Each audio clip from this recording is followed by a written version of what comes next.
राम जय राम जय राम श्री राम जय राम जय राम श्री राम जय राम। ഓം സദ്ഗുരുഭ്യോ നമഃ. ശ്രീരാമചന്ദ്രായ പരബ്രഹ്മണേ നമഃ. പ്രിയപ്പെട്ട ഭക്തജനങ്ങളെ,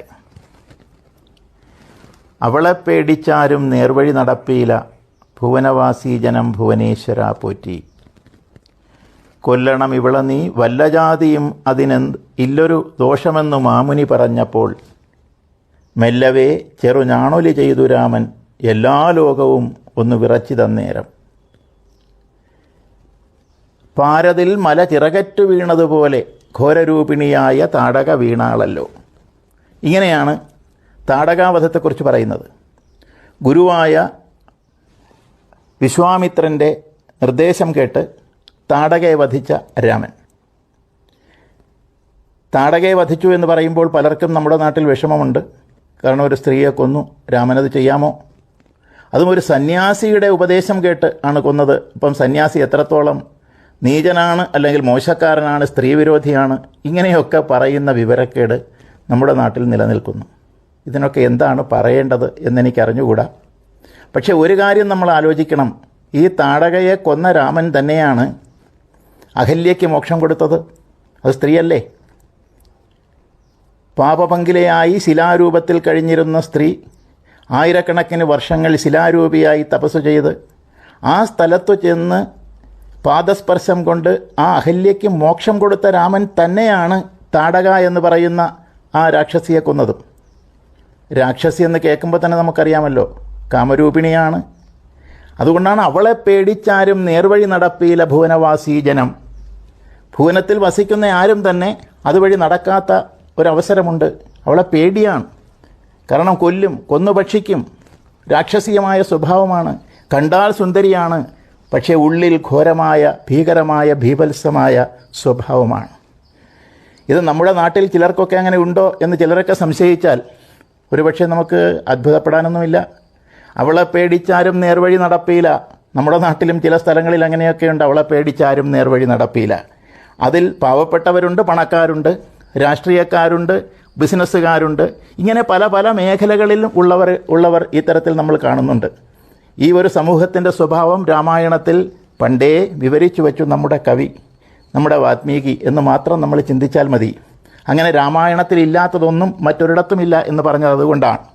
അവിടെ നമ്മൾ സ്ത്രീ എന്നല്ല താടകയെ കാണേണ്ടത് എന്ന് ഞാൻ നേരത്തെ തന്നെ സൂചിപ്പിച്ചത് അതുകൊണ്ടാണ്. അങ്ങനെ താടകാവധവും കഴിഞ്ഞ് വിശ്വാമിത്രൻ്റെ നിർദ്ദേശപ്രകാരം ഗൗതമാശ്രമത്തിലേക്ക് പോവുകയാണ് ഭഗവാൻ ശ്രീരാമചന്ദ്രനും അതുപോലെ തന്നെ ലക്ഷ്മണനും ഗുരുവിനോടൊപ്പം. പോകുന്ന വഴിക്ക് അദ്ദേഹം ചില പ്ലാനുകളും പദ്ധതികളുമൊക്കെ പറയുന്നു. ഗൗതമ ആശ്രമത്തെക്കുറിച്ച് പറയുന്നു. ഗൗതമ മഹർഷി ആരാണ് എന്ന് പറയുന്നു. ഗൗതമ മഹർഷിയുടെ ഭാര്യയാണ് അഹല്യ എന്നുള്ള കാര്യം അദ്ദേഹം അവിടെ വെളിവാക്കുകയാണ്. അഹല്യയുടെ കഥയാണ് പൂർവജന്മമല്ല ഇത്, അതേ ജന്മം. അഹല്യയുടെ കഥ അവിടെ രാമനോട് വിസ്തരിക്കുകയാണ്. ഗൗതമൻ്റെ പത്നിയായിരുന്നു അഹല്യ. അഹല്യ എന്ന് പറയുന്ന ആ ഒരു സംഭവം, അല്ലെങ്കിൽ ഒരു ശിലാരൂപമായി അത് മാറുവാനുള്ള കാരണം, ആ കഥ അവിടെ വിശദമാക്കുകയാണ്. അതിങ്ങനെയാണ്. അതിൽ ചില കാര്യങ്ങൾ നമ്മൾ മനസ്സിലാക്കേണ്ടതുണ്ട്. ഭാര്യാഭർത്തൃ ബന്ധത്തിൽ ഭാര്യ ഭർത്താവിനെ നന്നായി മനസ്സിലാക്കണം. ഭർത്താവിൻ്റെ ഇംഗിതങ്ങളും അദ്ദേഹത്തിൻ്റെ സ്വഭാവവും അദ്ദേഹത്തിൻ്റെ ശീലങ്ങളും അദ്ദേഹത്തിൻ്റെ ഗുണങ്ങളും ദോഷങ്ങളും എല്ലാം മനസ്സിലാക്കി പെരുമാറുന്നവൾ ആയിരിക്കണം ഭാര്യ. ഗൗതമ മഹർഷിയുടെ ഭാര്യ എന്ന് പറയുന്നത് അവൾ പവിത്രയാണ്, അവൾ ചാരിത്രശുദ്ധിയുള്ളവളാണ്. ആ ഗൗതമ പത്നിക്ക് എന്ത് സംഭവിച്ചു എന്നുള്ളതാണ്.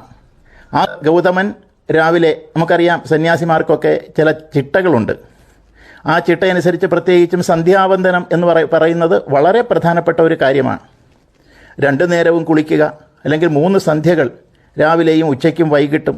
അങ്ങനെ സന്ധ്യാവേളകളിൽ സ്നാനം ചെയ്യുക, സ്നാനാനന്തരം സന്ധ്യാനാമം എന്ന് പറയുന്ന കർമ്മം നിർവഹിക്കുക, ഇങ്ങനെയൊക്കെയുള്ള കാര്യങ്ങളുണ്ട്. അതൊക്കെ ഗൗതമൻ എന്തൊക്കെയാണ് ചെയ്യുന്നതെന്ന് അഹല്യയ്ക്ക് നന്നായിട്ടറിയാം. ഏതു സമയത്തൊക്കെയാണ് അദ്ദേഹം അത് അനുഷ്ഠിക്കുന്നത് എന്ന് നന്നായിട്ടറിയാം. എന്തായാലും സംഭവിച്ചതെന്താണ്? ഗൗതമ മഹർഷി സ്നാനത്തിന് പോയി. കുറേ കഴിഞ്ഞിട്ടും നേരം വെളുക്കുന്നില്ല. വളരെ വൈകി തിരിച്ചു വരുമ്പോൾ അദ്ദേഹം അത്ഭുതപ്പെടുകയാണ്. മറ്റൊരു ഗൗതമൻ ഇതാ എനിക്ക് ഓപ്പോസിറ്റായിട്ട് വരുന്നു, തൻ്റെ ഭവനത്തിൽ നിന്ന് പുറത്തേക്ക് വരുന്നു. ആരാണിയാൾ? ചോദിക്കുന്നു, നിങ്ങൾ ആരാണ്? എന്താണ് ഇങ്ങനെ വിചിത്രമായ ഈ ഒരു രൂപം സ്വീകരിക്കുവാനുള്ള കാരണം? ചൊല്ലു എന്തിത് ദുഷ്ടാത്മാവേ, ചൊല്ലിയിടുക എന്നോട് നീ എല്ലാമേ പരമാർത്ഥം. പരമാർത്ഥം എന്താണെന്ന് എന്നോട് പറയൂ. ഗൗതമൻ ത്രികാലജ്ഞനാണ്. അദ്ദേഹത്തിന് കാര്യങ്ങളെല്ലാം മനസ്സിലായി. വന്നത് മറ്റാരുമായിരുന്നില്ല, അത് ദേവേന്ദ്രൻ തന്നെയായിരുന്നു. അഹല്യ അതീവ സുന്ദരിയായിരുന്നു. അഹല്യയുടെ ആ രൂപത്തിൽ, ഗൗതമ പത്നിയുടെ രൂപത്തിൽ ഭ്രമിച്ച് അതിൽ ആകൃഷ്ടനായി ആ ഗൗതമപത്നിയെ പ്രാപിക്കുക എന്നുള്ള ആഗ്രഹത്തിൻ്റെ അങ്ങേ അറ്റമെത്തിയിട്ടാണ് ഇങ്ങനെ ഒരു അവിവേകം കാണിക്കുവാൻ ദേവേന്ദ്രൻ തയ്യാറായത്. ദേവേന്ദ്രൻ നോക്കിയപ്പോൾ ഒറ്റ വഴിയേ ഉള്ളൂ. കുളിക്കാൻ പോയ സമയത്ത് ഗൗതമൻ്റെ രൂപം ധരിച്ചുകൊണ്ട് ഗൗതമപത്നിയുടെ അടുത്ത് വരിക എന്നുള്ളതാണ്. എന്നിട്ട് ഗൗതമപത്നിയെ പരിഗ്രഹിക്കുക എന്നുള്ളതാണ്. ആ ഉദ്ദേശത്തോടു കൂടിയിട്ടാണ് കടന്നു വന്നത് എന്നുള്ളത് ഗൗതമ മഹർഷിക്ക് മനസ്സിലാവുകയും ഗൗതമൻ ദേവേന്ദ്രനെ ശപിക്കുകയുമാണ് ചെയ്തത്. സഹസ്രഭഗനായി ഭവിക്ക ഭവാനിനി, സഹിച്ചിടുക ചെയ്ത ദുഷ്കർമ്മ ഫലമെല്ലാം. സഹസ്രഭഗനായി ഭവിക്ക ഭവാനിനി, സഹിച്ചിടുക ചെയ്ത ദുഷ്കർമ്മ ഫലമെല്ലാം. സഹസ്രഭഗനായി ഭവിക്ക എന്ന് പറഞ്ഞാൽ 1000 ജനനേന്ദ്രിയങ്ങളോടുകൂടി നീ തീരട്ടെ. നിന്നിൽ മുറ്റുനിന്നത് കാമമാണല്ലോ, അതുകൊണ്ടാണ് അങ്ങനെയുള്ളൊരു ശാപം കൊടുത്തത്. സഹിച്ചിടുക ചെയ്ത ദുഷ്കർമ്മ ഫലമെല്ലാം. അങ്ങനെ ശപിക്കുകയാണ് ഉണ്ടായത്. അത് കഴിഞ്ഞ് അകത്തേക്ക് വന്നപ്പോൾ അഹല്യ എവിടെയുണ്ട്? അഹല്യയെ കണ്ട് ദേഷ്യത്തോടു കൂടിയിട്ട് അഹല്യയ്ക്കും ഒരു ശാപം കൊടുത്തു. എന്താണ്? നീ ശിലാരൂപിയായി തീരട്ടെ, ശിലാരൂപത്തിൽ നീ മാറട്ടെ. സംവത്സരങ്ങളോളം നീ രാമനെ തപസ്സു ചെയ്ത് നീ അവിടെ ഇരിക്കണം. അത് ശാപമോക്ഷം എന്നുള്ള നിലയിൽ കൊടുത്തതാണ്. സംവത്സരങ്ങളോളം നീ നിൻ്റെ തപസ് തുടർന്ന് കഴിയുമ്പോൾ ശ്രീരാമനും അനുജനും ഇവിടെ എത്തും. അങ്ങനെ ശ്രീരാമ പാദാംഭോജ സ്പർശമുണ്ടായിടുന്നാൾ തീരും നിൻ ദുരിതവും എല്ലാമേ പരമാർത്ഥം. അപ്പോൾ ആ ശ്രീരാമൻ്റെ പാദസ്പർശമേൽക്കുമ്പോൾ നിനക്ക് നിൻ്റെ പാപത്തിൽ നിന്നുള്ള മോക്ഷം ലഭിക്കും. അതുവരെ സംവത്സരങ്ങളോളം നീ ഒരു ശിലയായി തന്നെ ഇരിക്കണം എന്നുള്ള ശാപവും, അതിനുശേഷം രാമൻ വരുമ്പോൾ മോക്ഷം കിട്ടും എന്നുള്ള ഒരു ശാപമോക്ഷവും അവിടെ കൊടുക്കുകയുണ്ടായി. ഒരു കാര്യം നമ്മൾ ആലോചിക്കണം, എല്ലാ ശാപത്തിൻ്റെയും പിന്നിൽ അതിനുശേഷം ഒരു ശാപമോക്ഷം കൂടിയുണ്ട്. ശാപമോക്ഷമില്ലാത്ത ശാപമില്ല. അപ്പോൾ എന്താണ് ഈ ശപിക്കാനുള്ള കാരണം എന്ന് ചോദിച്ചു കഴിഞ്ഞാൽ, സർവജ്ഞരായ ത്രികാലജ്ഞരായ ഋഷീശ്വരന്മാർ എന്തിനാണ് ഈ ശപിക്കുന്നത്? അവർക്കറിഞ്ഞുകൂടെയല്ല. എന്താണ് സംഭവിക്കുന്നതെന്നറിയാം. സംഭവിക്കുന്നതിന് മുമ്പ് സംഭവിക്കാൻ പോകുന്നത് എന്താണെന്നറിയാം. എന്തെങ്കിലും ഒന്ന് സംഭവിച്ചു കഴിഞ്ഞാൽ എന്താണത് എന്ന്, അതിൻ്റെ കാരണങ്ങൾ എന്താണ് എന്നൊക്കെ അവർക്കറിയാം. അങ്ങനെ സർവകർമ്മങ്ങളുടെയും ഗതിവിഗതികൾ അറിയുന്ന, കർമ്മസ്യ ഗഹനാഗതി, കർമ്മത്തിൻ്റെ ഗതി അതീവ ഗഹനമാണ് എന്നുള്ളത് ഇരിക്കലും അതെല്ലാം മനസ്സിലാക്കുവാനുള്ള ശക്തിയുള്ള ജ്ഞാനമുള്ള മഹാത്മാക്കളാണ് ഗൗതമൻ തുടങ്ങിയിട്ടുള്ള, വിശ്വാമിത്രൻ തുടങ്ങിയിട്ടുള്ള, അതുപോലെ വസിഷ്ഠൻ തുടങ്ങിയിട്ടുള്ള മഹർഷീശ്വരന്മാർ. അവരെങ്ങനെയാണ് ശപിക്കുന്നത്, എന്തിനാണ് ശപിച്ചത് എന്നുള്ളതാണ് ഇവിടെ ഒരു പ്രധാനമായ വിഷയം. എന്തായാലും ശാപമോക്ഷവും കൊടുത്തു.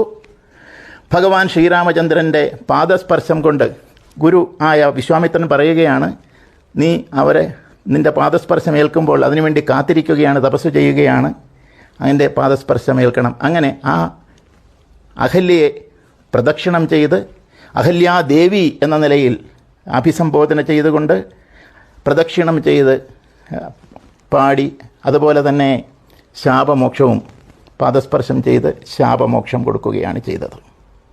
ഇവിടെ ഞാൻ പറഞ്ഞു വന്നത്, ശാപം എന്നുള്ളത് എന്തിനാണ്?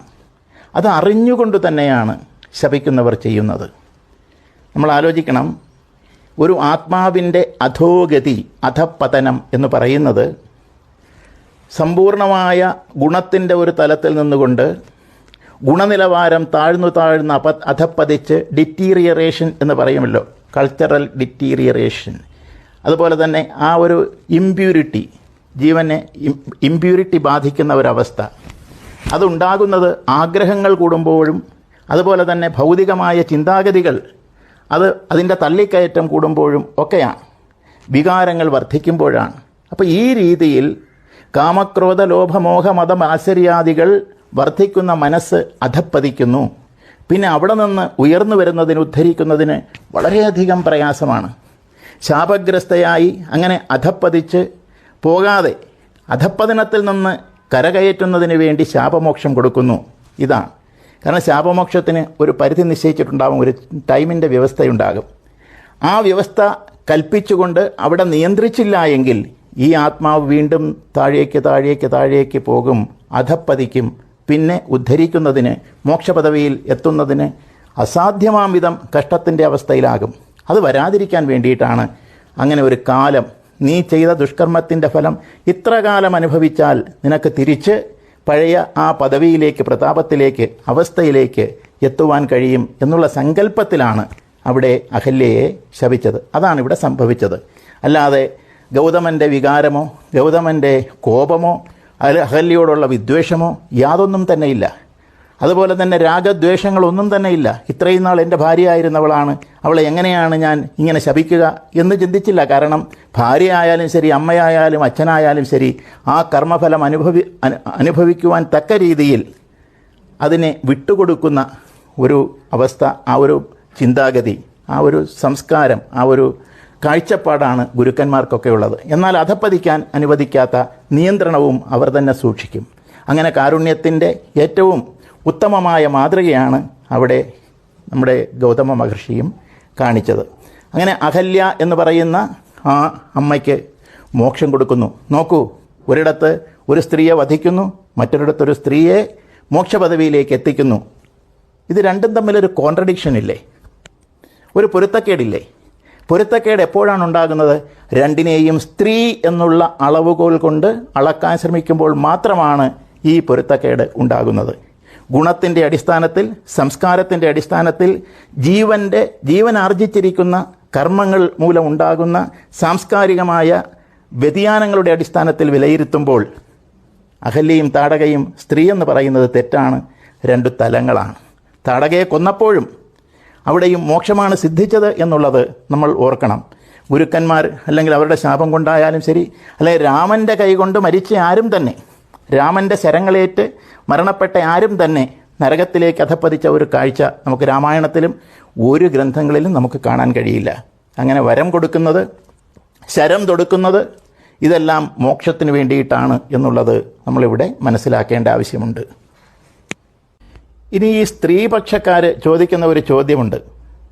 അഹല്യ എന്ത് പിഴച്ചു? സ്വന്തം ഭർത്താവിൻ്റെ രൂപത്തിൽ ദേവേന്ദ്രൻ വന്നു.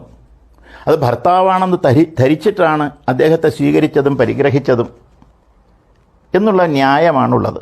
പക്ഷേ ആ ന്യായം അത് ന്യായമല്ല, അതിനൊരു പൊരുത്തക്കേടുണ്ട്. അതിന് കാരണം അഹല്യ എന്ന് പറയുന്ന സ്ത്രീ അല്ലെങ്കിൽ ദേവി ഒരു പരമപവിത്രയാണ്, ചാരിത്രവതിയാണ്. തീർച്ചയായിട്ടും സ്വന്തം ഭർത്താവിനെ അവർക്കറിയാം.